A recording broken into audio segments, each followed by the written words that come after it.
Aujourd'hui, nous accueillons Florence Rasmont. Florence, tu as travaillé pendant 2 ans sur le projet Transmemo. C'est un projet qui parle de l'histoire familiale, de la résistance et de la collaboration. Est-ce que tu peux nous en dire un peu plus sur le projet et sur l'équipe ? Alors Transmemo, c'était un projet qui a duré donc un peu plus de 2 ans. Un projet interdisciplinaire, donc mené par une équipe composée à la fois d'historiens et de psychologues sociaux, durant lequel on a interrogé 80 familles belges, donc 40 francophones et 40 néerlandophones, sur le passé d'un aïeul résistant ou accusé de collaboration à la sortie de la guerre. Et le but de cette recherche était d'offrir un point de vue intime en fait, sur l'évolution d'une mémoire collective de la résistance et de la collaboration en Belgique. Aujourd'hui, Florence, tu viens nous présenter Les Transmissions, la guerre en héritage. C'est une série radiophonique qui nous présente des familles confrontées à cette résistance et cette collaboration. Alors cette série, c'est quoi et qui sont les personnes qui s'expriment ? Alors donc la série Les Transmissions, elle a vraiment été pensée comme un complément aux publications scientifiques. Pourquoi ? Parce que il faut savoir que durant les mois durant lesquels on a rencontré les familles pour le projet, nous avons visité des dizaines de maisons, rencontré et appris à connaître des dizaines de familles et que tout ça a été enregistré et archivé au CGS. Et donc, à la fin du projet, c'était extrêmement frustrant de se limiter à ne produire que de l'écrit, alors qu'en réalité, le projet avait généré beaucoup plus que ça. Avait généré toutes ces rencontres et ces sons qui allaient finalement ne devenir que des archives, pour le moment inaccessibles au public. Alors, il faut savoir aussi que les transmissions ne sont pas pour autant une série radiophonique scientifique, à visée avec une portée scientifique, entre guillemets. Les transmissions, c'est vraiment une série, c'est vraiment une création sonore, intime, intimiste, qui raconte l'histoire de 3 familles. Et ces 3 familles sont 3 portraits dans lesquels les intervenants racontent vraiment leur histoire avec leurs mots. Alors, qui sont ces intervenants ? Donc, ils sont issus de 3 familles que nous avons rencontrées dans le cadre du projet Transmemo. Et il faut savoir que parmi ces 3 familles, il y en a 2 qui sont issus de résistants qui avaient déjà été interrogés par un historien, un ancien historien du centre du CG Soma, en l'occurrence José Gotovic, dans les années 80. Et donc, la série Transmissions, Les Transmissions, a aussi la particularité de présenter 2 générations, entre guillemets, de projets scientifiques, en fait. Puisqu'on a 2 archives à 40 ans d'écart qui sont présentées dans la série. Bien sûr, tu ne vas pas tout nous dire. L'idée, c'est qu'on écoute les séries, mais est-ce que tu pourrais nous en dire un peu plus sur qui sont les personnes qui s'expriment dans ces différents épisodes ? Alors la première chose à dire, c'est que les 3 épisodes ne se suivent pas. Donc c'est-à-dire que vous pouvez écouter un épisode indépendamment des 2 autres. C'est 3 histoires différentes. Alors le premier épisode, c'est l'histoire de 2 femmes, une mère et sa fille. Et c'est principalement la fille, Anne, qui s'exprime sur l'histoire de sa mère et sa relation avec sa mère. Donc il faut savoir que sa maman, Reine, était une très jeune résistante communiste durant la guerre, qui a été déportée à Ravensbrück et Sachsenhausen, donc 2 camps de concentration allemands, et que cette femme ne s'est jamais vraiment remise de cette déportation.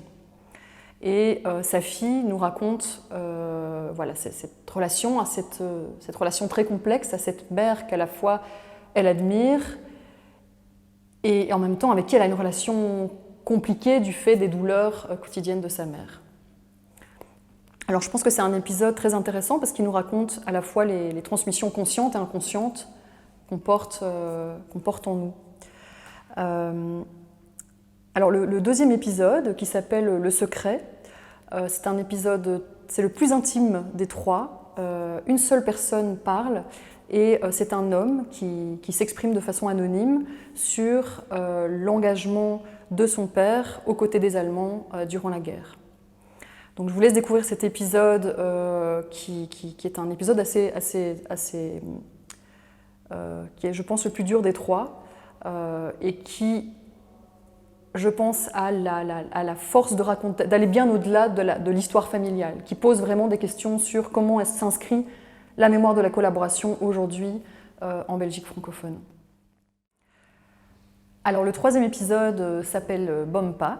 Donc Bompa, c'est une expression bruxelloise qui signifie bon papa ou grand-père.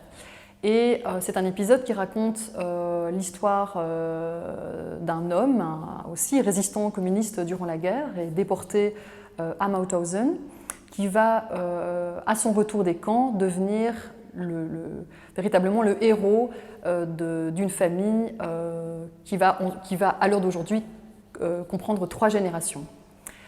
Et alors, ce qui est très intéressant dans cet épisode, c'est qu'il raconte l'histoire d'une famille ouvrière. Et donc, à travers l'histoire de cette transmission, on a aussi l'histoire de la transformation, je pense, du monde ouvrier bruxellois qui se dit en filigrane. Alors, la réalisation de cette série, c'est quelque chose d'un peu inhabituel pour une historienne. Est-ce que tu peux nous dire avec qui tu as travaillé et comment les choses se sont passées ? Alors effectivement, en tant qu'historienne, je n'avais absolument aucune compétence pour raconter une histoire avec du son. C'est vraiment un exercice très particulier, de raconter une histoire avec uniquement du sonore. C'est vraiment un métier. Donc pour cette raison, je me suis associée avec un réalisateur de radio qui s'appelle Guillaume Abgral, et on a réalisé cette série ensemble. Et donc ça a été extrêmement intéressant comme exercice, parce que de mon côté, en tant qu'historienne, j'ai amené le contenu, les familles, les réflexions et un peu mon expérience du projet Transmémo. Et Guillaume a vraiment apporté toutes ses connaissances, à la fois techniques pour le montage, mais aussi ses connaissances en termes de narration et toutes les compétences nécessaires pour vraiment valoriser, raconter une histoire à base de son. Alors ça a été une collaboration extrêmement intéressante, moi qui m'a vraiment appris énormément sur justement la création radiophonique. J'y ai pris énormément de plaisir et je pense même que ça a renouvelé un petit peu mes réflexions en tant qu'historienne sur finalement comment est-ce qu'on raconte une histoire. Je pense qu'il y a beaucoup de choses qui peuvent s'appliquer après dans la rédaction d'ouvrages plus grand public. Alors ce qui a aussi été très intéressant pour la réalisation de la série, c'est qu'on a collaboré avec un musicien, un compositeur et accordéoniste belge qui s'appelle Tuur Florizone et qui a composé toute la musique pour la série. Donc je pense aussi que ça apporte une vraie plus-value à la série, puisqu'on a vraiment une très belle musique qui l'accompagne. Donc voilà, donc pour résumer, je pense que c'est vraiment un projet dans lequel on a porté beaucoup d'attention à la forme et à la beauté en fait du produit final. Alors Florence, on sait qu'être confrontée à cette génération de témoignages, ça bouleverse. Alors qu'est-ce que ça t'a apporté, toi, ces interviews et cette recherche ? Alors ça va paraître un petit peu bateau peut-être, mais en fait c'est un projet qui m'a surtout, qui a surtout généré des très belles rencontres, parce que les 3 familles avec qui j'ai réalisé ce projet, c'est forcément des familles que j'ai été amenée à rencontrer plus souvent, des gens avec qui j'ai eu des contacts plus courants. Et donc ça m'a permis d'approfondir l'histoire de ces familles, mais aussi tout simplement d'échanger sur le long terme sur leurs histoires. Et j'ai été vraiment très heureuse de leur faire découvrir aussi très récemment quand le projet a été fini. Et je me rends compte que ce qu'on a fait avec Guillaume, c'est aussi un petit objet qui va après devenir un objet de transmission au sein même de ces familles. Donc ça a été vraiment une expérience très agréable à vivre en tant qu'historienne, de créer quelque chose que les gens après peuvent après s'emparer, quoi. Alors là, d'un point de vue de mon point de vue d'historienne aussi, ce qui était hyper intéressant, c'est de se rendre compte à quel point la grande histoire, elle est avant tout de la petite histoire. Ça fait aussi prendre conscience de sa propre histoire de famille.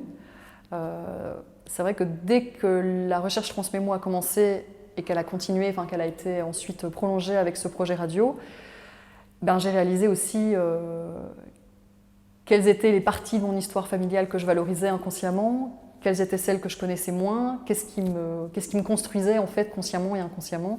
Et je pense que ce genre de projet nous amène tous à réfléchir sur nos petites histoires qui sont en réalité juste des petites parties de la grande histoire. Alors, de toute façon, j'en dirai pas plus. J'invite tout le monde à écouter cette série chez soi ou en famille. Et moi et Guillaume, on vous souhaite une très bonne écoute.